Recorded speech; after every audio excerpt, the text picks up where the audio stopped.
Morning again. Very happy, very proud to be able to be a keynote speaker at the event. Of course, I would have much more liked to be there personally, but unfortunately the circumstances do not allow.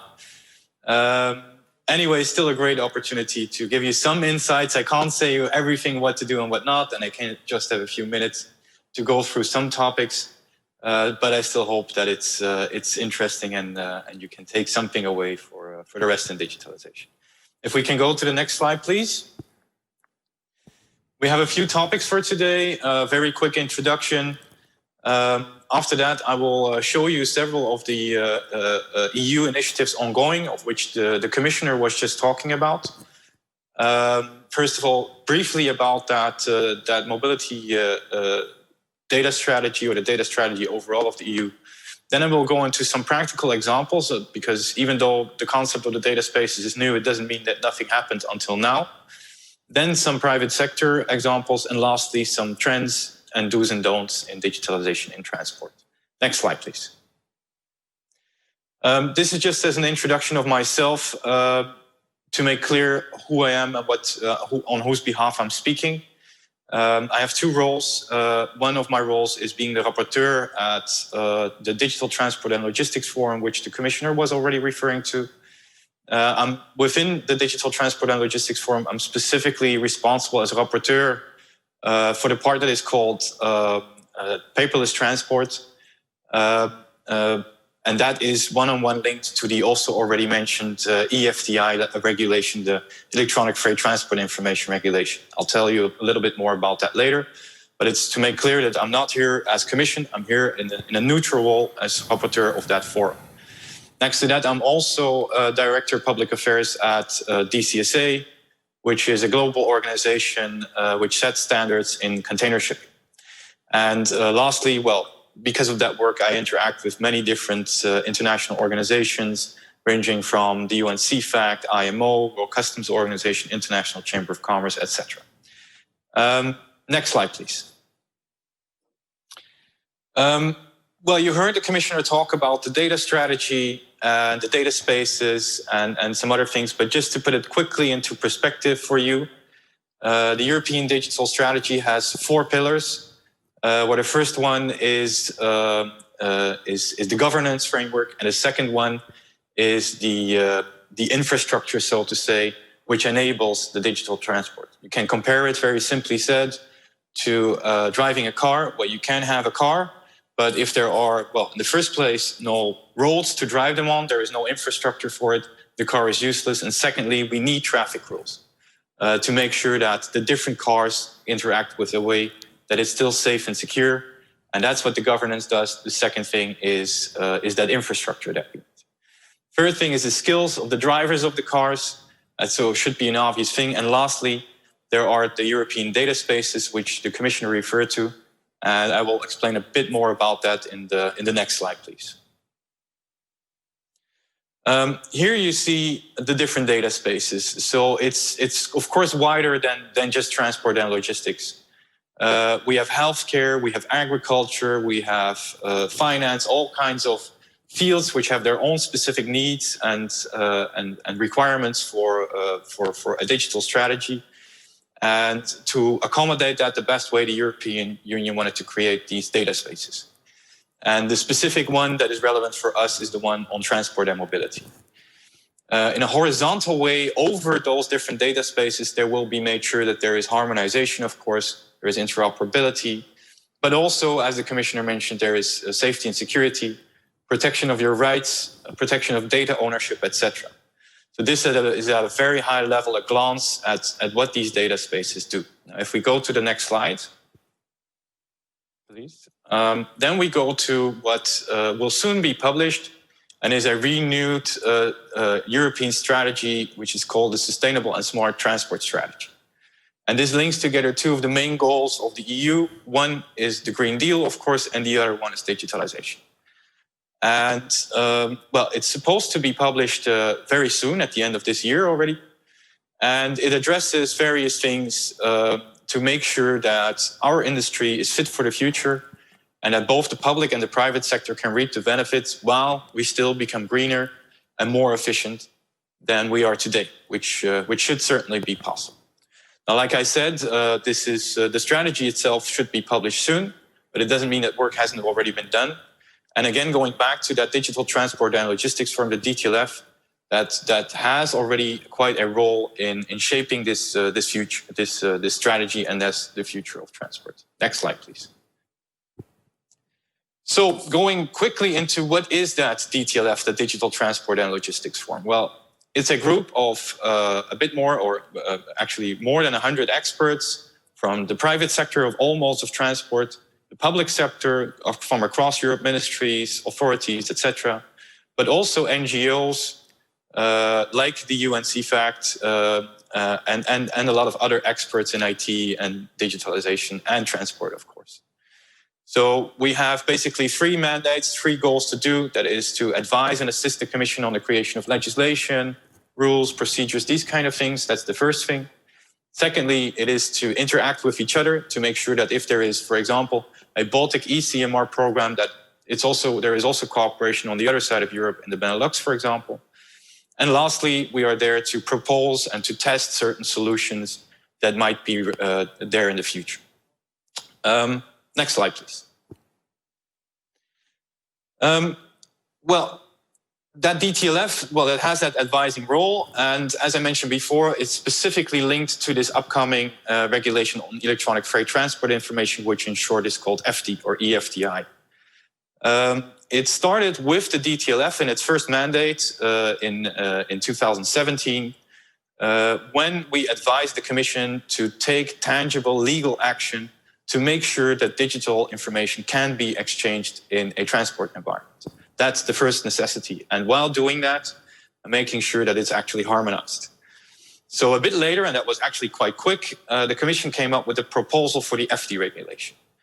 That took about 2 years before that went through its full legislative procedure, which is all kinds of reasons. But the good thing was that at least there was a common idea by the member states and by the parliament that this is the way forward and this is the way we should be going. So that also meant that in the meantime, as DTLF, we got our second mandate.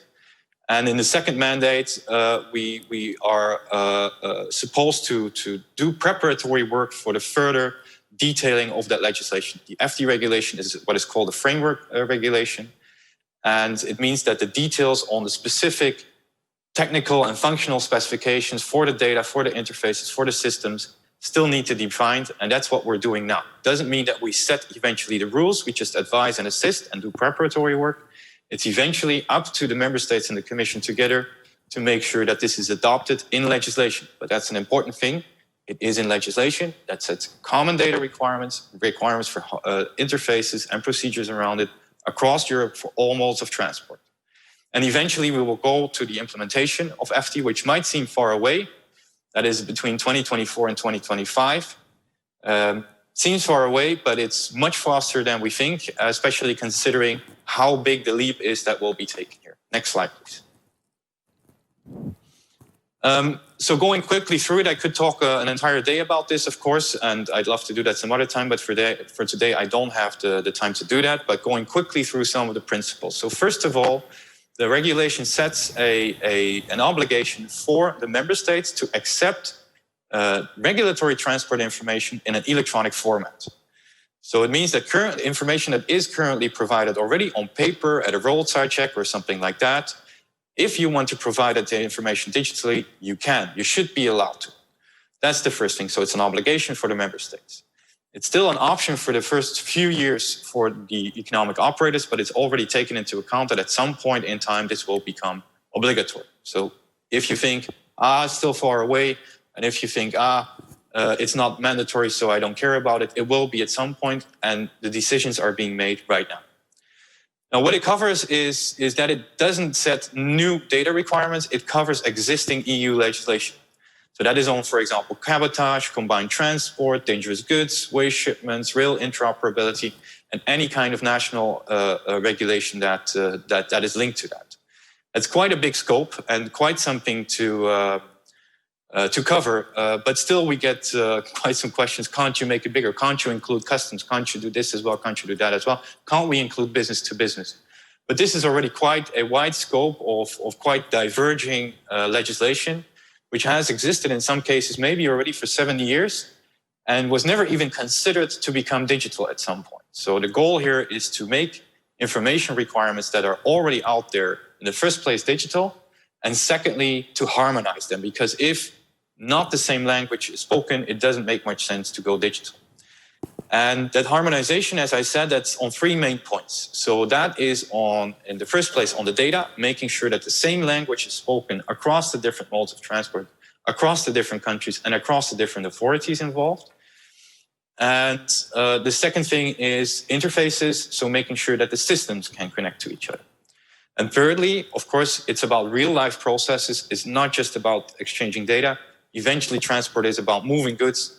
And of course, it also involves the processes around, well, not transport itself, but around how the information is exchanged then between the authorities and the private sectors and between the authorities within each other.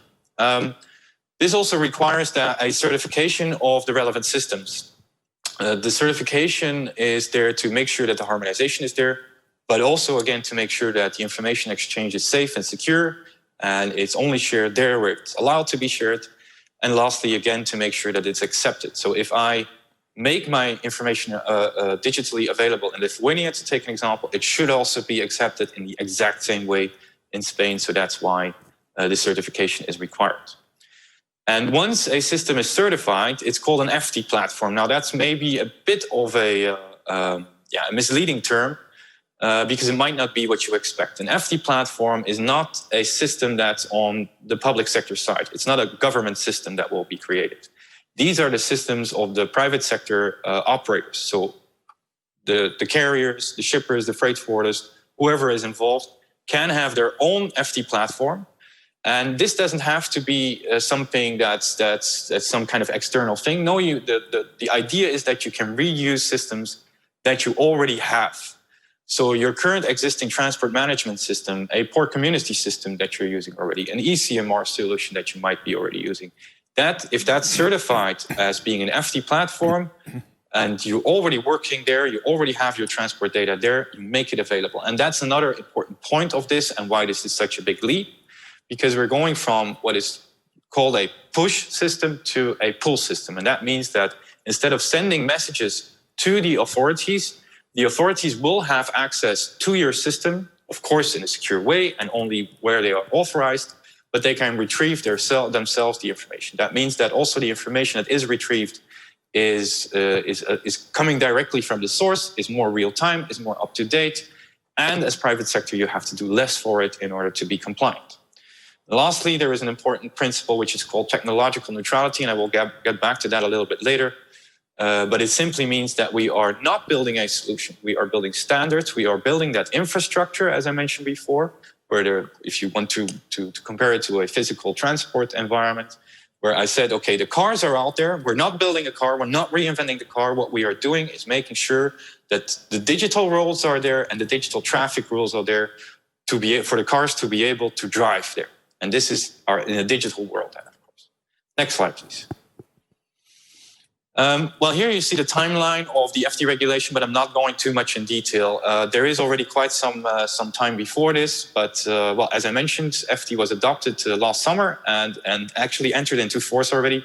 But it doesn't mean we're there yet. We're currently at the point where the technical and functional specifications in detail are being prepared.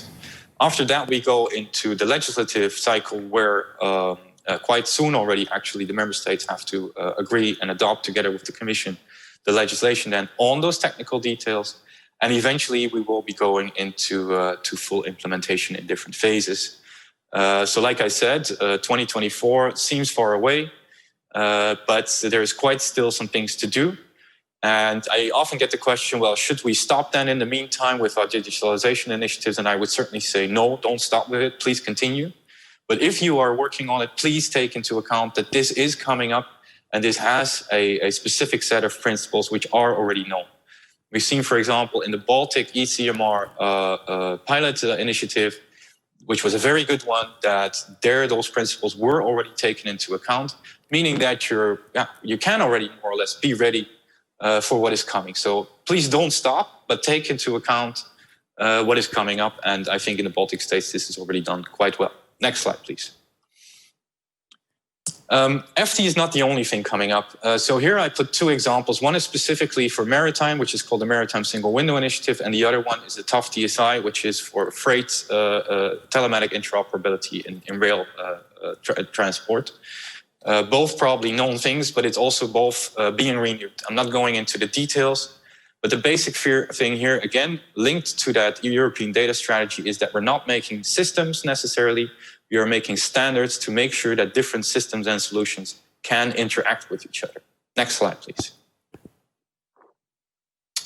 Also customs, I was also asked to say something about customs today because, well, there is more than just the transport requirements. A big thing we all have to deal with in international transport is customs. And also there's still quite some paper involved and also a lot coming up in terms of digitalization. The first main thing is Article 6 of the current legislation, which says that all exchanges of information should be digital.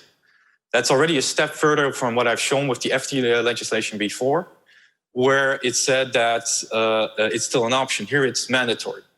And this means that currently 40 different IT projects are ongoing at EU level to make sure that customs by 2023, and in some cases by 2025, is digital. But there is a lot to deal with in the next few years. And again, the main principles are not so much to create new systems and solutions, but to make sure that existing solutions can interact with each other. Next slide, please.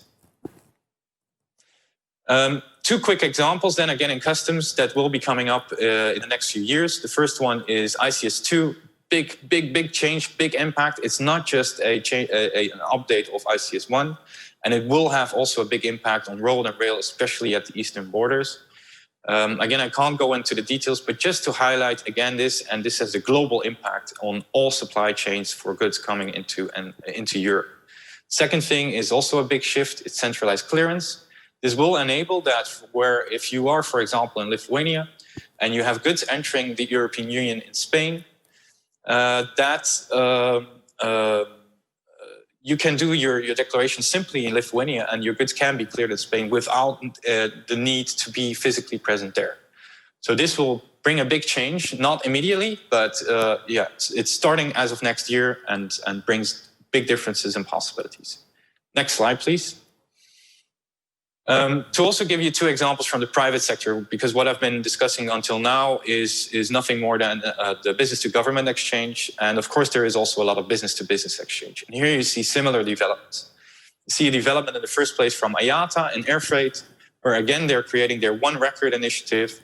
And that initiative will make sure that different systems and solutions can interact with each other. And a similar thing is happening for maritime, for the organization where I'm working for. So we're not making solutions to create, for example, an electronic bill of lading or to track and trace goods. We're making sure that the different solutions out there can interact with each other. It's similar to, well, banking or my mobile phone.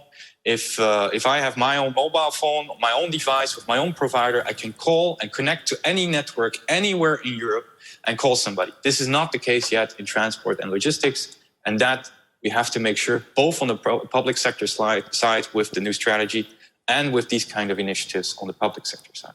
Next slide, please.